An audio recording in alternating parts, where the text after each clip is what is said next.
All right, how's it going? Welcome back to another video here in the series on mechanics and relativity.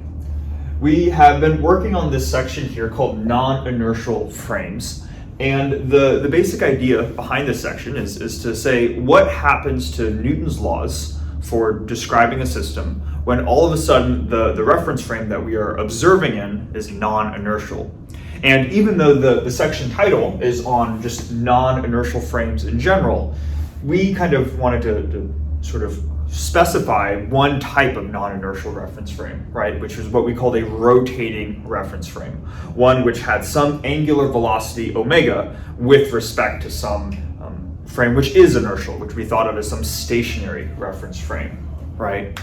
And what we found was that if you are working in the inertial stationary reference frame, again, it doesn't have to be stationary, it could be moving at a constant velocity, but we just assumed it to be stationary, then we saw that Newton's second law was just what it always was. And that should make sense, right? That Newton's laws do apply in an inertial reference frame. But it's when we move to the rotating frame where all of a sudden when we try to write out Newton's second law, we get this thing on the bottom here, in this rotating frame S prime. There is the total sort of net external forces acting on a particle, F. But there are also these three additional terms, being the Coriolis force, the Euler force, and the centrifugal force that show up.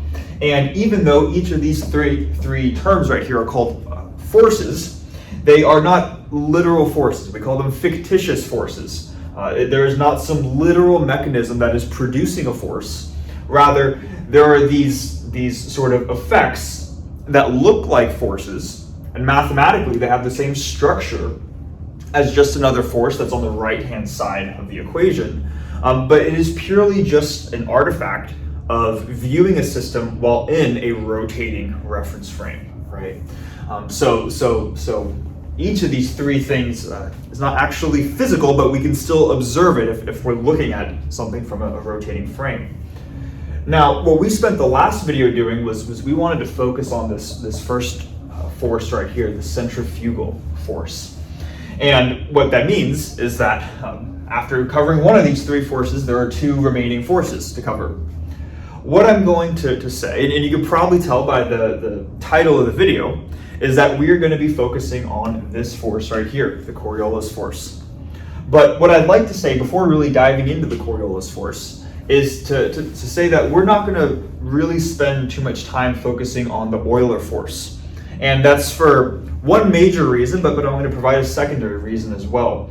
The main reason is because if we look at the mathematical form of the Euler force right here, it depends on not just the angular velocity omega, but specifically the time derivative of the angular velocity.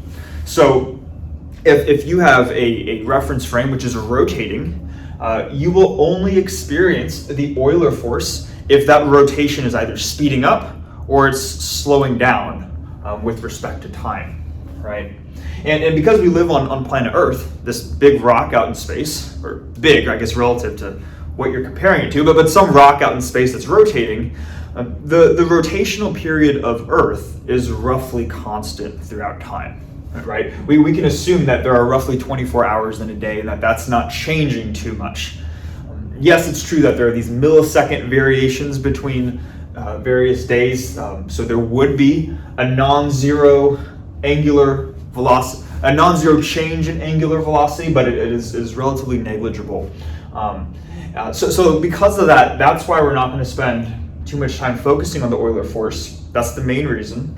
But as a secondary reason too, hopefully we can see from both the previous video and what we're going to do in this video that usually the first step to understanding a force is just to take a look at the mathematical form of it. What is going on in terms of how that force is defined?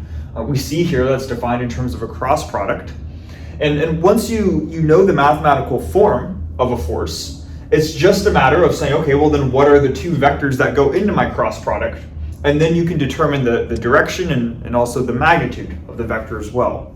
So hopefully what I'm trying to say is that by watching both the video on the centrifugal force and this one on the Coriolis force, we would see how we could analyze this system if we wanted to, which did include an Euler force. Some of the most common examples are amusement park rides, right? Ones which are sort of making or taking advantage of sitting on a ride that is accelerating. So observing a non-inertial, or observing in a non-inertial reference frame, and hence feeling these types of forces. You could do that in principle just by following the same generalized procedure that we're going to be doing here. Okay. So hopefully that makes sense. But of course, the main goal of this video is to focus on the Coriolis force. There are a lot of interesting things that we can talk about that we do see observationally on Earth based off this force right here. So that's going to be the main subject of the video. So what I'm going to do to start things off is I'm just going to sort of erase the board and just sort of write out the Coriolis force. And just as a starting point, I want us to get a sense for sort of the direction that the Coriolis force points in, its magnitude, and how we can understand some basic phenomena from the Coriolis force.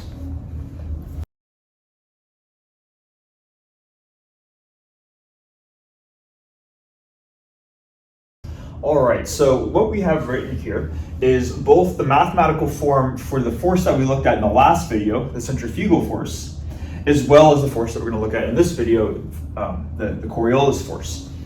And I wanted to put both of these up here so we could sort of compare and contrast some of the properties between these two forces.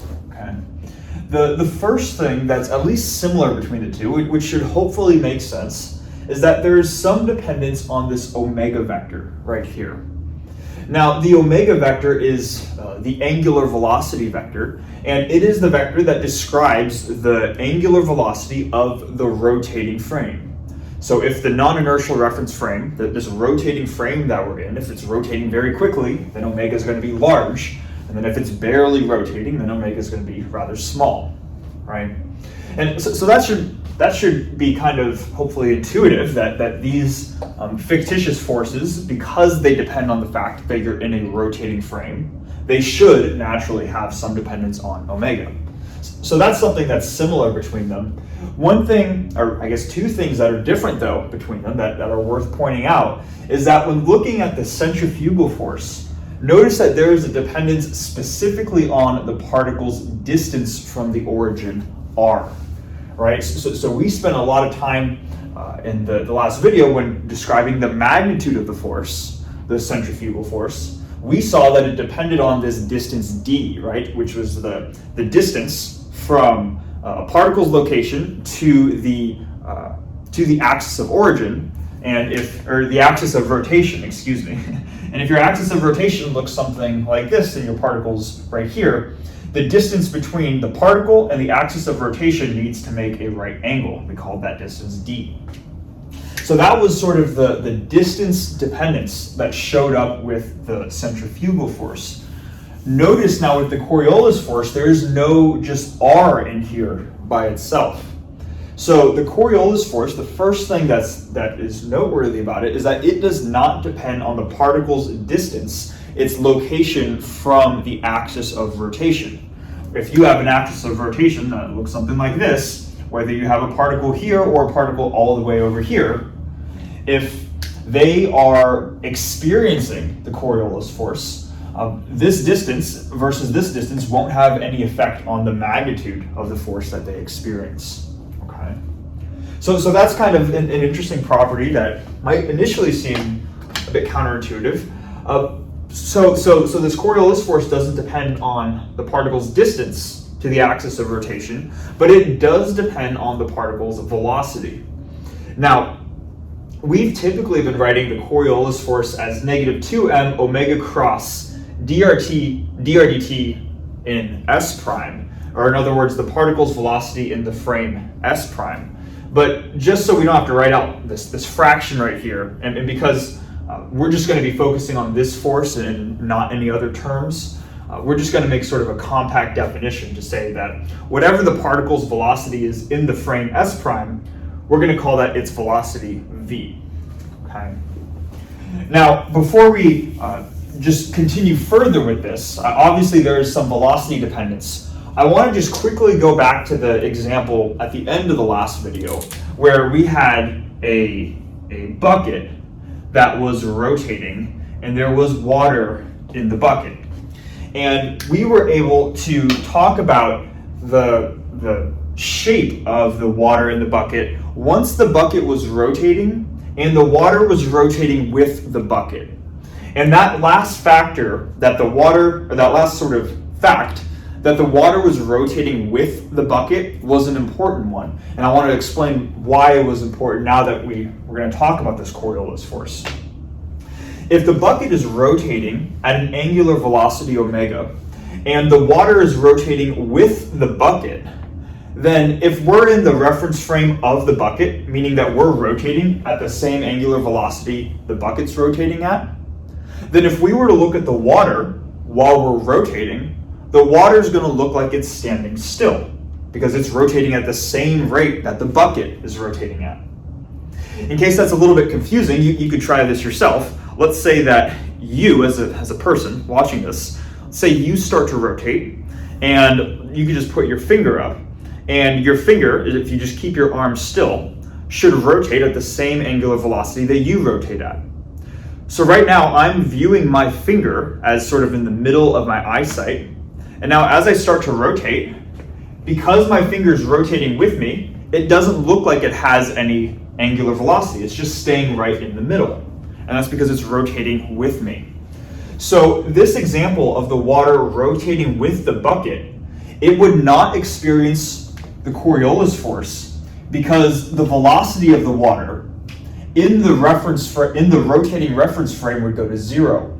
So this second input in the cross product becomes 0, and that's why we didn't need to include this, and we could only work with the centrifugal force. Okay. So I wanted to just comment on that because we talked about that being an important thing, but we never specified why, and then that's the reason why. Now, so hopefully this makes sense that this force, this Coriolis force right here, is going to be present when particles do have some velocity in a rotating reference frame. So if I'm spinning, and now maybe all of a sudden my finger's moving like this, now my finger looks like it has a velocity while I'm in a rotating reference frame, and hence the motion of my finger would need the Coriolis force to have described it. Okay. So this is still kind of an interesting thing, this Coriolis force. It depends on a particle's velocity in the rotating reference frame. But what's nice about this is that we've actually come across a force before in this video series, believe it or not, that has a mathematical structure that's very similar to the Coriolis force. And that force is the magnetic force. Now, we haven't talked a whole lot about the electromagnetic force in this video series. Eventually, I'd like to make an entire video series or multiple on the electromagnetic force and just electromagnetism. But something that we briefly mentioned is that if you have a charged particle, that particle will experience a force called the Lorentz force, which means that it will experience a force due to the electric field, which is proportional to the particle's charge, plus a force due to the magnetic field that looks like this. And it's this term right here that mathematically is very similar to the Coriolis force. To see why, and this is also why we denoted the velocity in S prime as V right here, is because we can rewrite this by just absorbing the minus sign into the cross product. Hopefully we're familiar with the fact that A cross B is just the negative of B cross A. So absorbing the minus sign just swaps the order in which the cross product is written. So we can also write out the Coriolis force, F sub Cor, as positive 2m times V cross omega. And now hopefully we can see the similarity, right? We have some property of the particle, and in the case of the magnetic force, it was the particle's charge. In the case of the Coriolis force, it's some factor of the particle's mass. And then we have the particle's velocity cross some vector. So what we're going to do is we're just going to pull from our knowledge of the magnetic force, and admittedly it's been a little while since we've done it, so I'll just tell you what it looks like, and then we'll be able to use our understanding of the magnetic force to help understand how the Coriolis force works. So if you have a magnetic field that is pointing in maybe some direction, and these lines right here represent a magnetic field B, and if you have a particle that has some charge Q, and this particle of charge Q is moving within the magnetic field, then if it only experiences this magnetic force right here, then what that will do is that will cause this particle to essentially rotate in a helical type motion, or essentially it's going to cause it to move in a circular type motion as it sort of moves through the magnetic field. So its motion might look something like this. Something like this, and then I can sort of keep wrapping this around. And these lines right here, these arrows are not meant to be something, sort of a physical object you can hold. They represent a magnetic field pointing in the upwards direction. But as this particle, this dot right here, as it experiences some velocity, it will move in this circular type motion along the direction of the magnetic field. So if that's what happens with the magnetic force for charged particles, with a force like this, the Coriolis force is going to do something rather similar, simply because it mathematically looks the same, right? It's just that now in this case right here, the lines that are pointing upwards are not from a magnetic field, but from the rotating reference frame specified by the angular velocity vector omega. Okay. Now to get sort of so that's kind of the basic idea behind thinking of the Coriolis force. We can think of it as very similar to the magnetic force. To get sort of a more concrete understanding, though, and what I think is pretty helpful for sort of intuitively understanding what's going on, I want to draw out an example of a physical system which is sort of produced from on Earth from the fact that the Coriolis force is a thing in the first place. Okay? This would be the thing that we're going to represent, at least in a basic sketch type level, are hurricanes. Okay? Turns out that hurricanes can be mathematically modeled or can be understood by understanding how the Coriolis force works. Okay? So what I'm going to do is I'm going to just sort of draw out two little sketches right here to help just describe at a basic level how hurricanes work, and then how the Coriolis force is responsible for the overall behavior of a hurricane and kind of the motion of particles in the atmosphere. So I'm going to draw that out now. Okay, so what it looks like we've drawn, at least, are two different rectangles with a circle in the middle of them. And I guess in the literal sense, that's what we did, right? But these diagrams, they're supposed to represent sort of the system for a hurricane. We're going to get into that in a second, but I just want to quickly comment on why we're talking about hurricanes in specific. Hurricanes, at least from what I've read about, seem to be sort of the prototypical example, or sort of the go-to example for a phenomenon that we can physically observe that is due to the Coriolis force.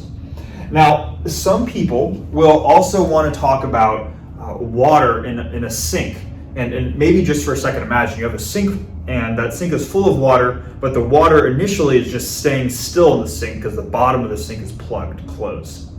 Then if you were to remove the plug from the sink, then that water that was in the sink wants to sort of funnel through the gap that was just created. And what you'll see often is that as the water sort of flows through the sink, is that the water will sort of funnel in this circular type motion. And then people will say, okay, well, we know that the Coriolis force mathematically looks like the magnetic force, which causes particles to move in a circle. And they might think that the rotational motion of water molecules as they're flowing into a sink is due to the Coriolis force. So some people might want to reference that as another instance of observing the Coriolis force. And I want to clear that up because it's not quite correct. it is true, it's admittedly it can be a little bit confusing, because it is true that as water molecules sort of flow into a sink, you will often see them sort of flow in this rotating motion, that like the circular type motion that you'd see from the magnetic force. So that is true. And it's also true that the Coriolis force is present for those water molecules that are rotating as they fall into a sink. Okay, so not only do the particles move in a circle, but the Coriolis force is present. But sort of the catch with all of that is that when you're looking at just a sink with water in it, that system of the sink and the water is small enough to where the Coriolis force that's actually present produces a very negligible effect. It's not even something that you would be able to observe with the naked eye. The reason why the water molecules are sort of moving in this rotational motion would have to do with the specifics of the system. So you could talk about the conserved angular momentum of water molecules as they're sort of flowing towards the bottom. It also depends on the setup of the sink, what's the geometry of the bowl. But there are these other factors, and this is what we're trying to get at. There are these other factors that show up when talking about water flowing into a sink, other than the Coriolis force, that are responsible for the water sort of funneling in this rotational type of motion. Okay, so the reason, and sort of a bit of a tangent, but I guess the reason why we're going to emphasize talking about hurricanes is because they are a phenomenon that exists on large enough scales such that the rotational motion that we observe with hurricanes is in fact due to the Coriolis force. Okay, and that's why we're talking about hurricanes in specific. Now, the question is, how does the Coriolis force essentially produce a hurricane, right? And to understand this, I want to just quickly draw out our planet that we live on, planet Earth. And hopefully we're familiar with the fact that we could draw the rotational axis of Earth as sort of this offset angle, or this offset vector omega, that if we were to make a vertical line, where the vertical line is perpendicular to the plane that it orbits in around the sun, this angle right here is about 23.5 degrees. Okay, so the rotational the angular velocity of Earth is represented by the omega vector in the case of hurricanes. But what about this v vector? What is the velocity of something in the rotating frame? The velocity of something as Earth is as it's rotating, right? What is v? Well, hurricanes are caused or they're fundamentally made up of the Earth's atmosphere. Earth's atmosphere is all around us. It is what allows us to breathe, among many other things. But the atmosphere is made up of a bunch of little particles, right? And those particles are not necessarily rotating at the same angular velocity as Earth is rotating at. It's the reason why, even though we're on a rotating planet right now, we see clouds moving across the sky. The clouds aren't just all stationary, right? The idea is that particles in the atmosphere have a non-zero velocity term as Earth is rotating, and hence the particles in the atmosphere would experience a Coriolis force. Now, to get a bit more specific, I want to now go to these drawings right here, which are very basic, admittedly. But for a second, I want us to just imagine that Earth's atmosphere is some type of fluid. And it's true, we can treat Earth's atmosphere as a fluid. And one of the defining properties of a fluid is the pressure of that fluid at varying points. And we haven't talked about this a ton in this video series, and eventually I'd like to make a fluid mechanics video series where we talk all about this stuff. But for now, I want us to imagine that this rectangle right here represents the atmosphere, and that you could calculate the pressure of this fluid at any point in the atmosphere. Now, it turns out you can do that, but maybe within this specific region right here, specified by this circle, for whatever reason, and there are many reasons why Earth's atmosphere could have this, but for whatever reason, this region in the middle has less pressure. It's considered a low pressure region relative to its surrounding environment. Okay, so what we're imagining here is a higher pressure sort of outside, and then a low pressure inner region that's specified by the circle. Now, what naturally wants to happen when you have a region of higher pressure and lower pressure is that the molecules in this atmosphere naturally want to travel from a high pressure region to a low pressure region. So if we were to draw out the velocity vector of particles in the surrounding environment, this is what we would get. If we had a high pressure region right here, particles over here would want to move towards the center like this. If you have a high pressure region above the low pressure region, the particles want to move downwards. And I could do this for any direction, essentially, that I draw, right? The idea is that particles in high pressure regions want to move radially inwards towards the low pressure region.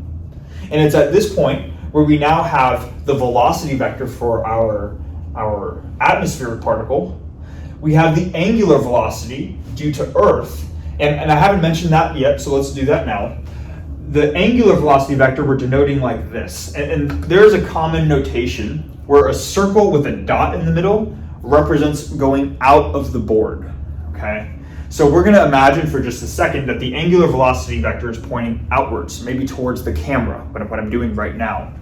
So if we're looking at planet Earth sort of as a whole, like this, maybe this plane right here could be denoted by this plane sort of right here, right? And if we're existing on this plane, it looks like the angular velocity vector just goes directly outwards from the plane.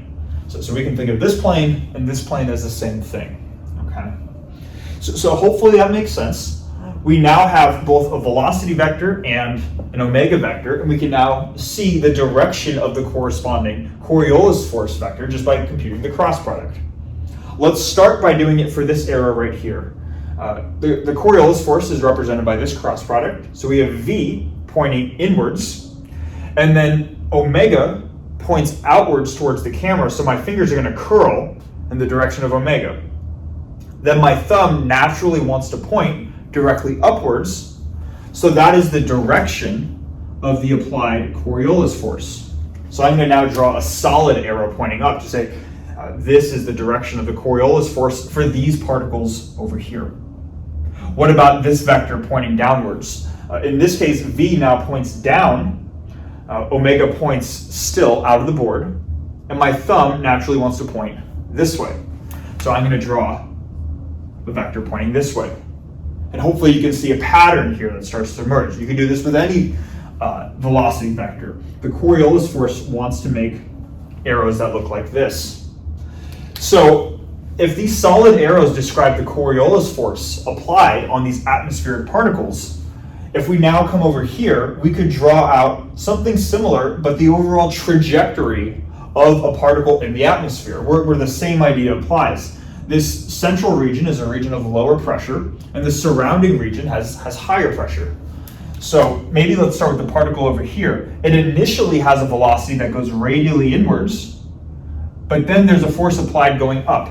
So it might want to start going here, but then there's a force that causes its trajectory to curve upwards. Same thing here. It initially wants to go down, but then there's a force that is sort of curving it this way. And I guess I'm exaggerating a little bit, right? But hopefully you can see the idea.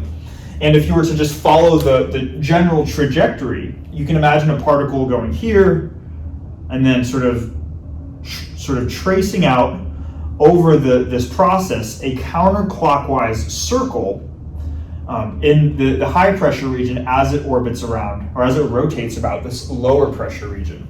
So there becomes this overall counterclockwise circle, this buildup of the atmosphere. That is what forms a hurricane. Again, the reason why is because of the Coriolis force. Okay, so kind of cool, right? Now, something else that I think is really interesting, and David Tong has a great picture of this, where even though you're just looking at two different pictures in his lecture notes, you can very easily get a sense for the natural sort of rotational trajectory of particles in both pictures. And I'd recommend checking out his lecture notes for this.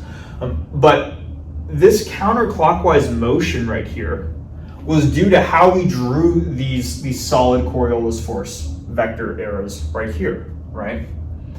Now, all of this was for this plane, if we're sort of in the northern hemisphere of planet Earth, where the angular velocity vector is pointing up.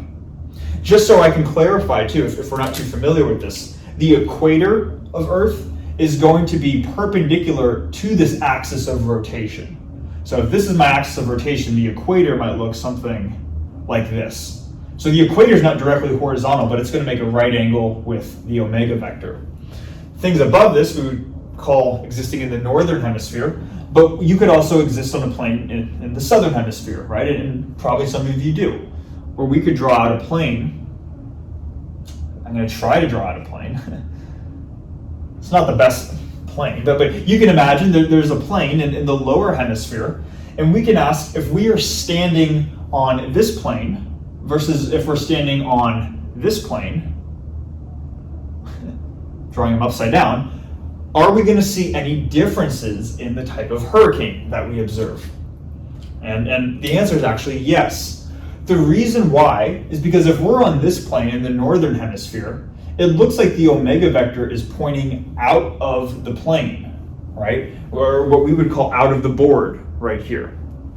But if we're now on the opposite side of planet Earth, and this is the plane that we're existing on, the omega vector is not going to change its direction. It's always pointing here. So now it's pointing into the plane as opposed to out of the plane. You see? So because there's a change of direction there's a change perceived direction of the omega vector. It now looks like it points into the plane. Maybe I won't draw the out of the plane direction, but now I draw the into the plane direction, like that. Now all of a sudden, based off of the right-hand rule, these arrows right here that denote the Coriolis force, they're naturally going to need to change their direction. And you could just do this for one example vector. Let's take this one right here. With V cross omega, V points this way, but if omega is into the board, my fingers curl into the board, and my thumb points down as opposed to up. And that would be true for all of these arrows right here. So what you end up seeing is that for a hurricane that is in the northern hemisphere, they will typically be swirling in a counterclockwise direction, whereas if you're in the southern hemisphere, they will typically swirl in a clockwise direction. And the reason is just because the omega vector, the angular velocity vector of Earth, is always pointing in one direction, this one. Okay? So it's kind of this interesting phenomenon, right? But it can be easily just understood by essentially this expression right here. Now, what we've been talking about is sort of understanding the direction of the Coriolis force, right? We're talking about how particles naturally want to move in a circular type motion, and at least we're talking about the atmosphere. The atmosphere naturally wants to move in this counterclockwise direction. If you have an underdense or under a low pressure central region, and then the opposite if you're in the southern hemisphere. But what about the magnitude of the Coriolis force too, right? Not just its direction. Fortunately, the magnitude of the Coriolis force can be pretty easily computed just by looking at this expression right here.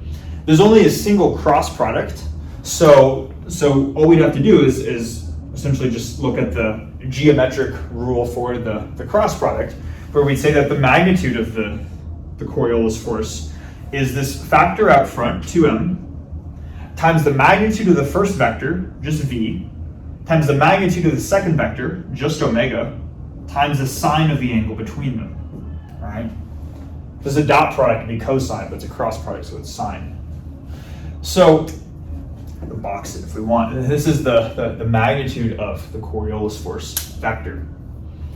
Now, what I think is also interesting, one more thing that we'll describe before moving on to another example of how we sort of can envision the Coriolis force, is to ask that it seems like whether we're on this plane right here and this plane right here, we are observing that we would get hurricanes, one either moving counterclockwise and another moving clockwise. Are there any regions of the planet where we do not observe hurricanes?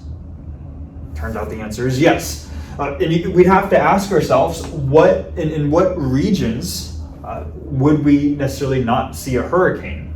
And to understand this, we would just need to ask ourselves, by looking at the magnitude of the Coriolis force vector right here, what angle, specifically theta, what value of theta is going to cause this expression to go to 0? And the angle, or it's going to cause the expression to go to 0. That's when theta is either 0 or it's pi or some integer multiple of pi. You could say 0 or 180 degrees if you're working in degrees, right? The basic idea is that we will not experience a Coriolis force whenever the velocity vector and the omega vector are either parallel or anti-parallel to each other. And if you can imagine just for a second that if we have these planes that we drew out right here, we specifically drew these planes that somebody could exist on planet Earth in such a way that this plane is completely perpendicular to omega, right? Like this plane on the 2D board right here is completely perpendicular to the direction either going out or in to the board. So these regions, sort of on the poles of Earth, will most definitely experience hurricanes. But if we were to just take the opposite case, where now we could draw a plane on the equator, if we had, and maybe I can just zoom in on this for a second, without even getting too much into the math, hopefully you can imagine that if we have a vector pointing either this way on this plane, well, it's supposed to be either parallel or anti-parallel to the omega vector, we would get that there's just no Coriolis force. And this is actually true. There's a thing that if you were to exist on the equator or within plus minus a couple degrees either above or below the equator, as long as you're very close to the equator, you will not see hurricanes. And the reason why is that this term just becomes negligible depending on where you're located on the planet Earth. Right? So kind of interesting, right? This phenomenon that we definitely would not just naturally assume you could get a basic understanding for, it can be described by just this cross product fictitious force right here. So what I'm going to do, assuming all of that makes sense, hopefully this gives us a basic understanding of the Coriolis force, is I'm going to erase this whole board, and then we're going to go through one more example of applying the Coriolis force, or seeing how it affects the system to finish up the video.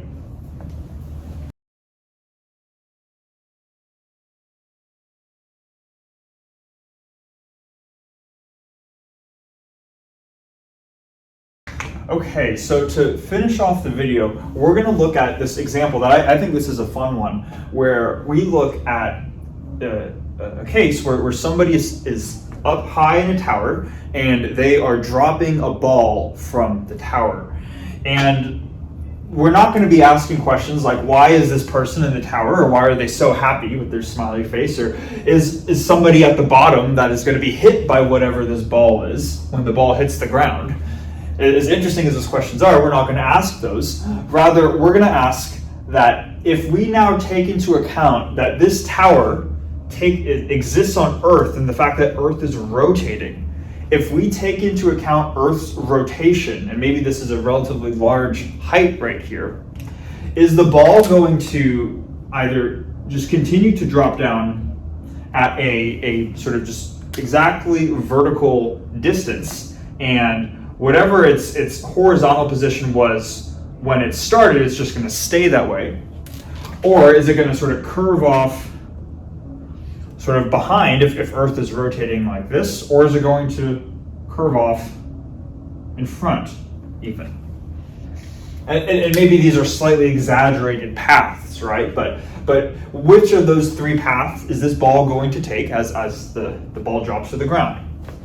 Now, if we're just doing introductory Newtonian mechanics and we're not taking into account that Earth is rotating, and assuming the ball is just dropped, right? It's not tossed to one side or the other.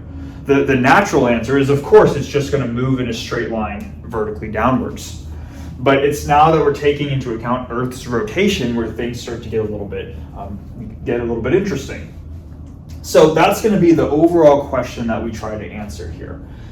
Now, the first thing that we should do is we should just come up with the equations of motion for this ball right here as it's moving down towards the bottom. And this is an example of a ball, And we are observing this ball on Earth as Earth is rotating. So what we would need to do is we would need to write out the equation of motion, or MA, m times d squared r dt squared, for the ball in frame S prime, in a rotating reference frame, because now we're taking into account Earth's rotation. Now, assuming that we could make this problem even more complicated by accounting for air resistance and needing to specify what type of drag force the ball experiences. But to keep things semi-simplistic and to just say we're just focusing on the non-inertial reference frame part, we're going to assume that the total net, or the net external force that this ball experiences once it's dropped is purely the gravitational force. So instead of writing the vector F, we can just write m times g, like this. Now, of course, because we're working in a rotating reference frame, we're accounting for the fact that Earth is rotating. There are those three additional terms that we would need to include, right?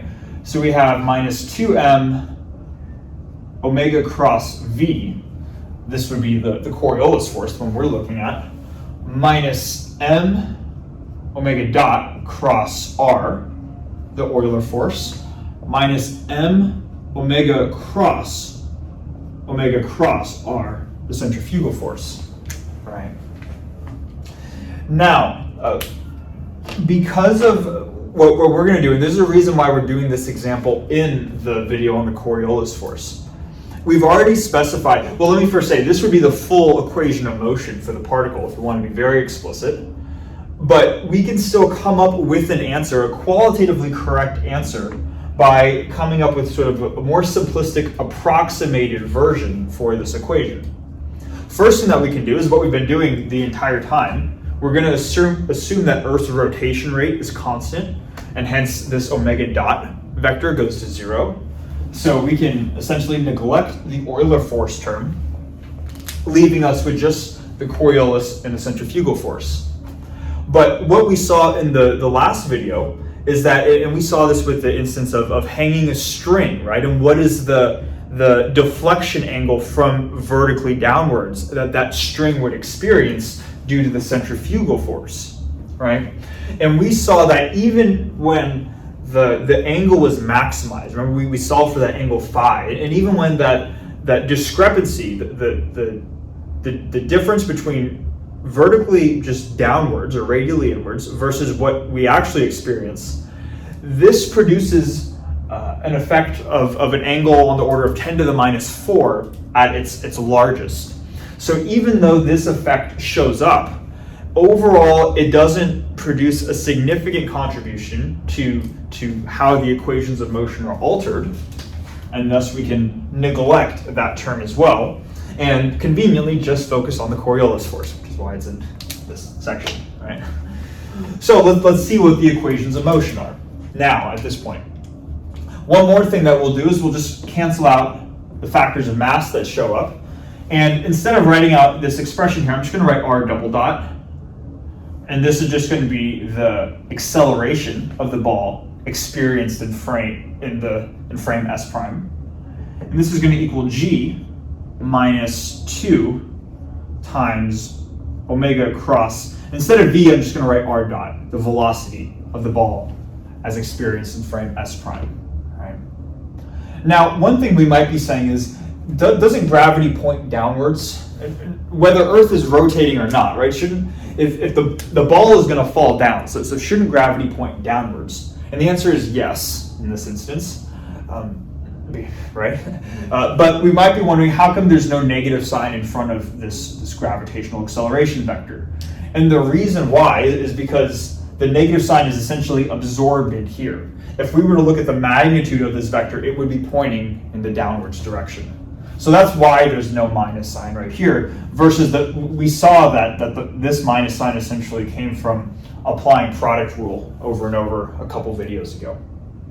So this is our equation of motion. And as a first step, what I'd like to just do is just solve for the trajectory of the ball as a function of time. How is it naturally wanting to move as a function of time? And right now we have a second order differential equation, and there are different ways which you can go about approaching this. But fortunately, this actually isn't the most complicated thing to solve. If you were to just take the antiderivative of both sides, we could do that right now. With the left-hand side, if we took the antiderivative, we would just get r dot, just one dot, right? And on the right side, we'd be essentially integrating both of these two terms. This first term right here would give us a factor of g times t. And then this second term right here would give us a factor of minus 2 times omega cross, and because we're going to assume omega is effectively constant, that's how we're going to treat this. The only time dependence shows up in this r dot vector.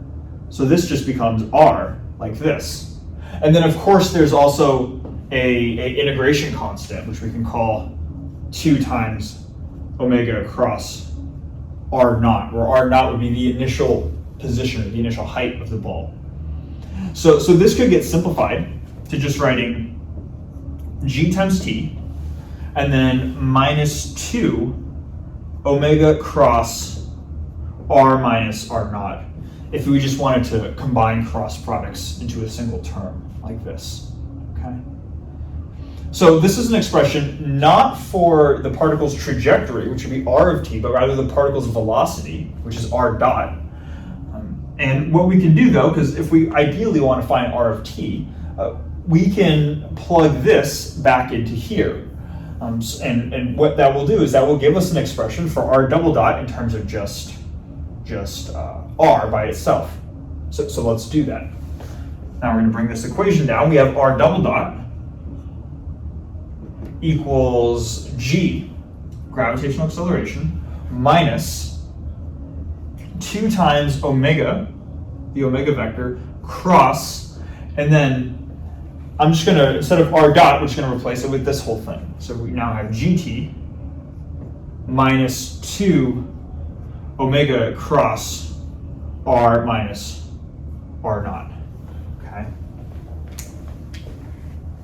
Now it turns out that the angular velocity for Earth is a relatively small value, this angular velocity vector right here. The rotational period of Earth is 24 hours, but that's different from the angular velocity itself.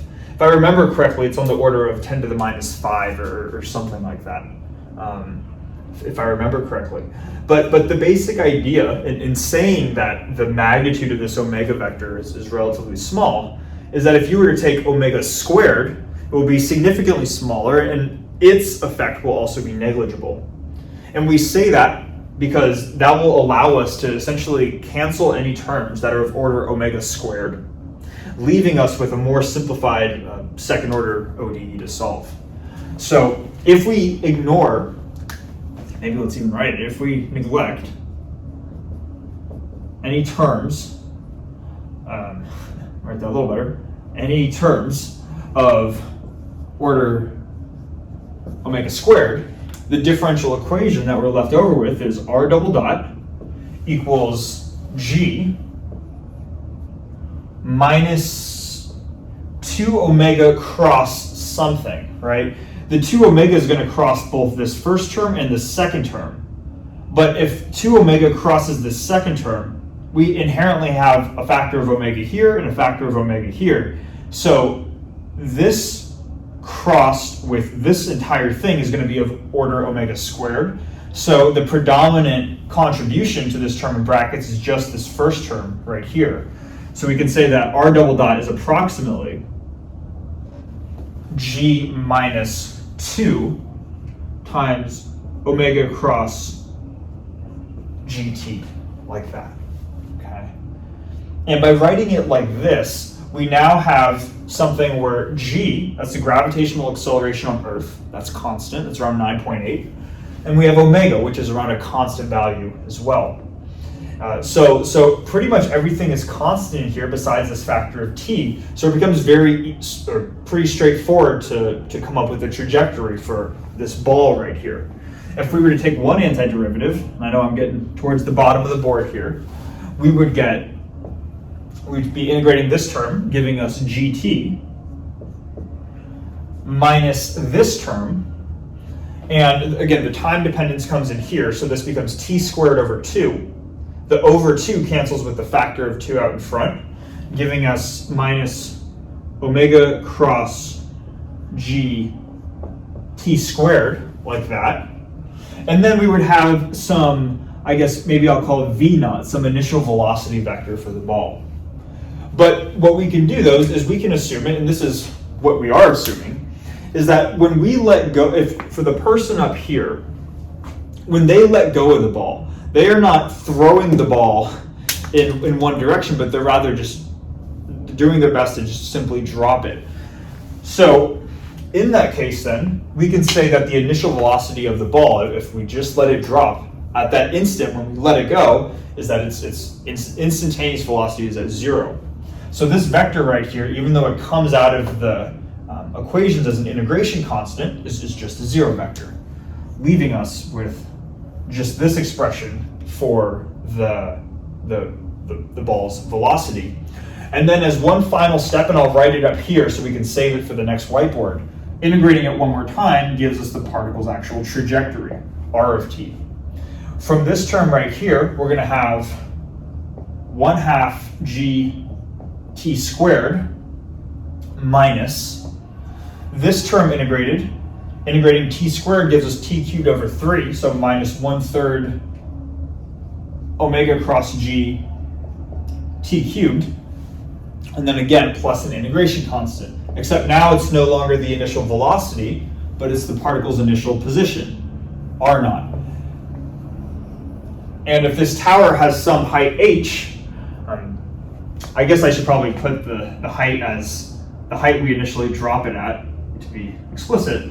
I guess we could write this position in terms of h by itself, or really depending on where we define the origin, but it could be defined in terms of h. The main thing though is that if it's some height above the ground, we're going to assume our origin is not located here but somewhere else. We'll specify that in a second. But the point is that r naught is not 0. The initial height is non-zero, so this term doesn't just go away like the initial velocity term did. Okay. So this is the first step in answering the question, which direction does the ball travel in, is just coming up with an expression for the trajectory in itself. We see that we still haven't answered the actual question though, so we're going to need to do a little bit more work, and part of that's going to be defining a coordinate system for each of these vectors right here. So what I'm going to do next is I'm going to erase the board. We're going to define a coordinate system, explain it, and then use that to ultimately answer the question on where the ball wants to drop.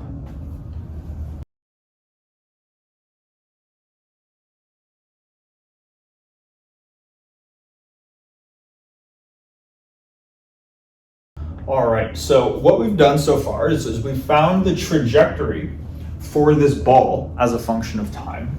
And we've also drawn what is supposed to be Earth right here, and we've selected a basis for Earth. And this selection of basis is going to allow us to ultimately answer the question of does the ball fall to the left path, the center path, or the right path. And again, I would take a second to try to predict yourself which path you think the ball is going to take before we answer the question. First thing that I want to make sure is that we understand what this basis is doing, I guess, more or less. So this basis, I drew out a square right here to say the plane that touches Earth at this specific edge right here. So this is like the 2D plane, the tangent plane that we would be existing on right here. And our basis is defined in such a way that E1 points directly upwards, E2 is pointing this way. Both E1 and E2 are parallel to this tangent plane though, right here. So that's kind of the main thing. They're both parallel, whereas E3 is directly perpendicular to the plane and it points radially outwards. So we can think of the E3 basis vector simply as r hat, okay? Now we can actually think of E1 and E2 in terms of directions in a compass, but we're going to need to put together a couple of arguments in order to understand this, okay? Actually, but before I do that though, one more thing. Notice that the angular velocity vector omega is pointing directly upwards. Now, we can orient our basis in such a way that E1 is parallel to omega. We can do that, right? What that means then is that if E3, the radial outwards direction, is directly perpendicular to omega, that simply means that this point that this event is taking place, in other words, the location that this person is dropping the ball is just on the equator, right? Because the equator makes this 90-degree, I don't want to mess this up too much, but the equator makes sort of this 90-degree angle with the angular velocity vector. Did my best to draw that. So this choice of omega right here is simply to say that this is taking place on the equator. Now, assuming that makes sense, we're going to put together a couple of individual arguments. First, hopefully we're all familiar with the saying that the sun rises in the east and sets in the west. That's kind of this, at least it's a common thing that I've heard many, many times before, right? So sun rises in the east, sets in the west. But the sun doesn't actually rise in the east and set in the west. Like the sun is not literally moving around Earth from as you go out throughout the course of your day. It appears to rise in the east and set in the west, but it's only because Earth is actually rotating the opposite direction. Earth is rotating from west to east, giving off the illusion that the sun rises in the east and sets in the west, right? We now know that the sun does not orbit around us, but we orbit around the sun. So that's kind of the first big idea, is that Earth rotates from west to east. With that in mind, we can also see how Earth rotates based off of this picture right here. If this is Earth and the angular velocity vector points upwards. If omega points upwards, then Earth wants to rotate in the direction that I curl my fingers. So Earth wants to rotate like this motion right here. So if Earth naturally rotates from west to east, I want you to just follow my fingers for a second. Omega points up. If Earth is going to start going west, and it's going to go from west and then curl its fingers, my fingers are going to curl around until we point in the east direction. We can imagine Earth rotating like this. So what that tells us is that this vector E2 right here would be a westward pointing vector, and then as it rotates, it goes from west and turns around and becomes east. So what this tells us is that with this choice of E1 and E2 right here, I can draw, I guess, a set of direction arrows which are going to represent north, east, west, and south. These arrows, these four arrows, are supposed to be within this tangent plane right here. Okay. E1 is north, so that points directly north towards the North Pole right here. E2 is going to be west, so oriented sort of coming out of the board almost. South is obviously just opposite, and then east is going to look like that. Okay.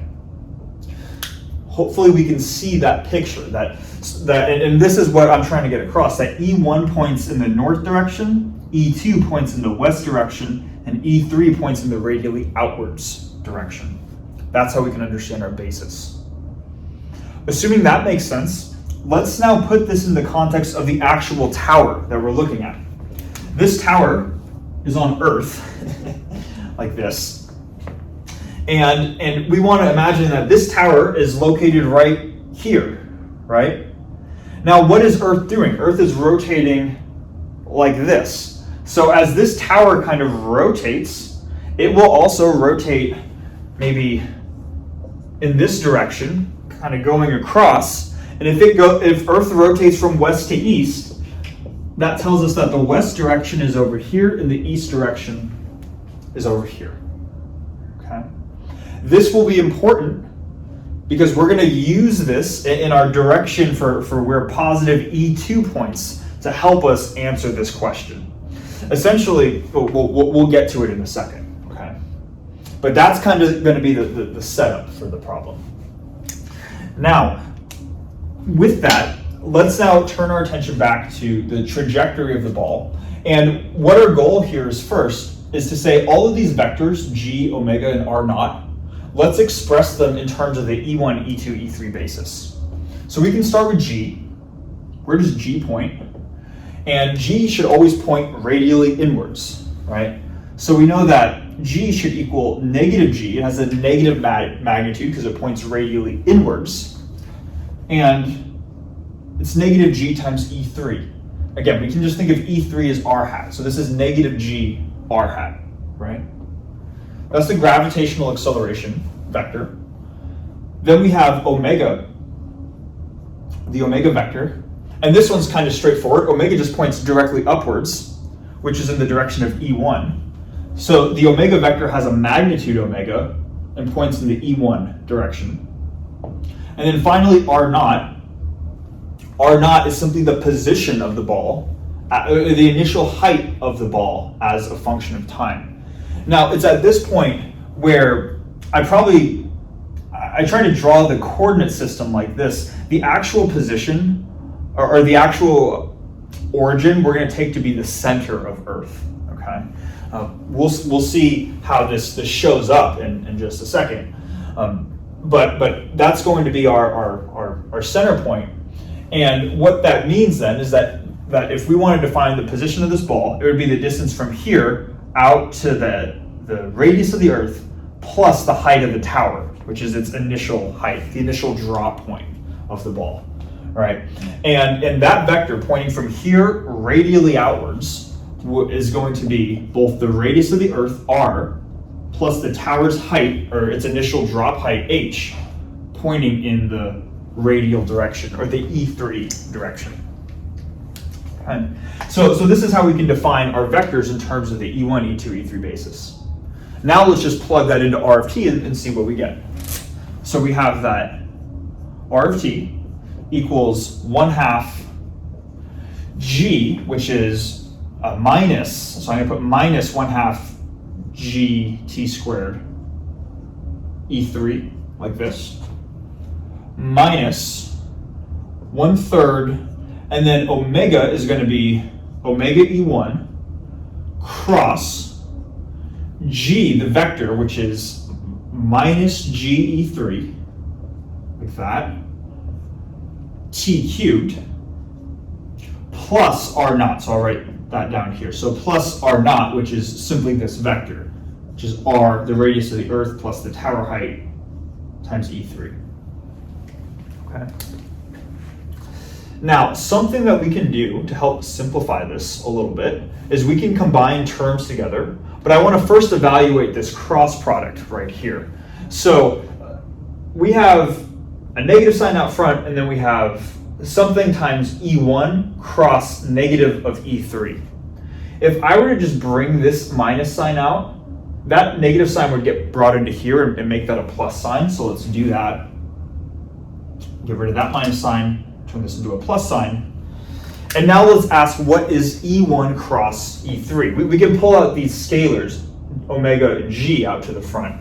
But let's just look at what E1 cross E3 is. E1 points here, E3 points radially outwards, so the cross product wants to point sort of into the board. E2 is pointing out of the board, so E1 cross E3 is minus E2. All right. So this thing right here is really omega minus omega g E2. So what we're going to have ultimately then is we're going to have our E3 terms, which is this term and this term. So let's collect those. We have r plus h, our constants, r plus h, minus 1/2 gt squared. All of that encompasses E3. And then we have 1/3 omega g, and then minus E2, or in other words, minus 1/3 omega g E2, like this. So this is R of t. Okay. So this is where we're at. What we can do now is we can find, based off of this vector equation, we can find the time that the ball reaches the ground. This is not exactly what we're looking for. We're looking for, I'm missing a t cubed here also, right? Yeah, there should be a t cubed. Minus 1/3 omega g t cubed, E2. What I was saying is that we could find the time which the ball reaches the ground through this component right here. We can find that time by saying that we're going to take r plus h minus 1/2 gt squared, some general expression for the radial direction. And we want to ask, at what value of t does the ball hit the ground? Well, when the ball hits the ground, this ball's position right here is not at 0, because 0 is the center of Earth, but it's at a distance r away. It's at the Earth's radius. So at what value of time is the ball exactly 1 Earth radius away from the origin? Hence, when does it hit the ground? So from this equation, we can solve for t. Factors of r cancel. And then if we were to just algebraically solve for t at this point, we'd get h minus a half gt squared equals 0. Okay, let's not do this in one step. I'm gonna mess something up. I'm gonna get h equals 1/2 gt squared. So I'm gonna get, if I multiply 2, divide by g, I'm gonna get that t equals square root 2h over g. At that time, that's when the ball hits the ground. It's now at this point, though, where we can plug in this value of t into this component right here. Now, why are we doing this, right? Well, we're doing this because this component points in the E2 direction. And we said that E2, pointing here, points west. So ultimately, if this coefficient, whatever this thing is right here, if this coefficient is positive, that's the positive E2 direction, that would point in the west direction. That would indicate to this path. So if the expression we're about to get is positive, this is the correct path. If we end up getting 0 as our expression, it's not pointing east or west, it's gone just straight downwards by the time it's hit the ground. So if we get 0, then it's taken this central path. If we get something negative, now we're pointing in the negative E2 direction. If positive E2 is west, negative E2 is east. And east points more along this leftmost path right here. Okay. So what we're going to do is we're going to plug in this value into here, look at what the sign is on the term, and then say, okay, what can that tell us about the path? So I'm going to do that down here. Here's my coefficient in front of E2. And my coefficient is minus 1/3 g omega, and t cubed. T is this expression right here. So I'm going to take 2h over g to the 3/2 power. Okay. Now let's try to keep track of what are the signs on these quantities. We have a negative sign out front, right, for my coefficient in front of E2. So right now there's a negative. 1/3 is positive. Let's ask, is g a negative quantity or is g positive? Well, looking at how g is defined right here, the vector g is equal to negative scalar g in the radial direction. Obviously, we know that the vector g should point downwards towards Earth, but the negative sign is encompassed right here. If the negative sign is right here, that means that g, just the number g by itself, should just be positive 9.8. We have negative of 9.8 in the radial direction. So g by itself is not a negative number. This is just 9.8, the magnitude of the acceleration, because this negative sign didn't get absorbed into here. All of that is to say that we have a negative sign, 1/3 is positive, g is positive, omega is positive, and h, the height, is positive. So we have negative times a bunch of positive things here. The only way that this expression, the only possible sign for this expression, without even plugging in specific values, is that this overall term right here is going to have a minus sign. So this is some number with a minus sign pointing in the E2 direction. If it's pointing in the, like we just said, if it's pointing in the negative E2 direction, positive E2 points west, so negative E2 points east. Let's look on here. Positive E2 points west, so negative E2, which is what we have. This coefficient is negative, so it points east. So the actual, to finally answer the question, the actual path that the ball takes is this third one right here. As the ball is dropping towards the ground and it's rotating, Earth is rotating this way, almost counterintuitively, the ball actually continues to go even more forwards as opposed to going straight down or going backwards a bit. So kind of interesting, right? Not the most intuitive thing, but it is responsible through all of this math because of the Coriolis force. I feel like this video has gone on long enough. I'm starting to get a little tired myself. But yeah, thank you so much for watching. I really appreciate it. This takes care of the final video. This is the last video we're going to do on non-inertial frames. So I'm really excited because the next video we're going to start our discussion on special relativity. And then there's going to be a whole bunch of really cool stuff that we can say at that point. So looking forward to it. Hope you are as well. And yeah, thanks for watching. I'll see you in the next one.